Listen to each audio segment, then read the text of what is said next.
April 15th, 2028. I, Chloe Hansen, have traveled to Mars over the series of 2 years in which we have discovered many extraordinary findings. There have been some recent issues in the past few years as racism came back as a common problem. March 25th, 2028. I, Maddie Schultz, am returning from Mars in a few weeks, and there's nothing I have wanted more than to breathe Earth's oxygen once again. My family lives in Florida, and let's just say my family isn't exactly a fan of the government. They still believe, even today, that African Americans should be doing manual labor or other low-paying jobs. November 22nd, 2028.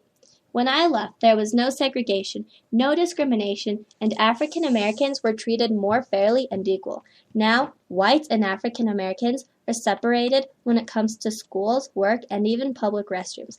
The discrimination in this country is worse than it has ever been before. December 2nd, 2028. When I was riding the cab home from the airport, I discovered that there were white-only signs lining the streets. Also, farms had white men with whips in hand while black people were working in the fields, as if slavery had returned. I noticed that my family was happier than ever before, but they wouldn't tell me why and kept giving me strange looks of concern. December 15th, 2028. Our government has changed since the last time I was here. Instead of one president being in charge, we now have a government where a group of men are in control of the entire system.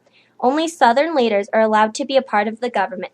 No Northern leaders are allowed. If Northerners try to gain a high-ranking position, they will be publicly humiliated in front of the whole town. What happened since I was last here? December 28, 2028. I can't help but notice that there were no African Americans doing any other jobs except for working in the fields. Last night I was in my bedroom watching the news, and they had announced that 7 slaves had fled from the North. They showed their pictures and asked if you had seen them. They were to be returned with a reward of $2,500. I asked many people why they were slaves, but they would look at me as my family had done, like nothing was new and everything was perfectly normal. January 4th, 2029. I came across an old magazine from 1865 saying that the South was victorious. Slavery and inequality was taking over the government, with blacks only doing manual labor. There had been many assassinations of Northern leaders, including President Lincoln, and a new law had been put into place banning any Northern leaders from taking office or any high-ranking place in the military. There were riots and fights going on everywhere you looked between both sides, and anyone involved on the wrong side would be executed. My family had been a supporter of the North for many years, so this was very hard for them.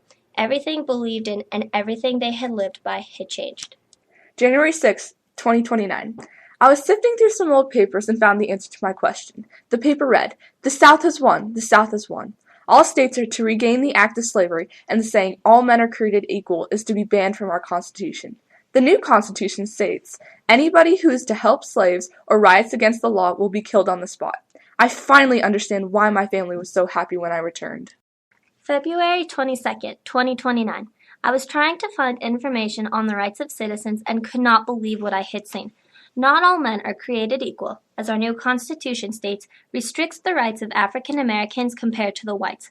The North and South never really rejoined back together, so the currencies are still direct today.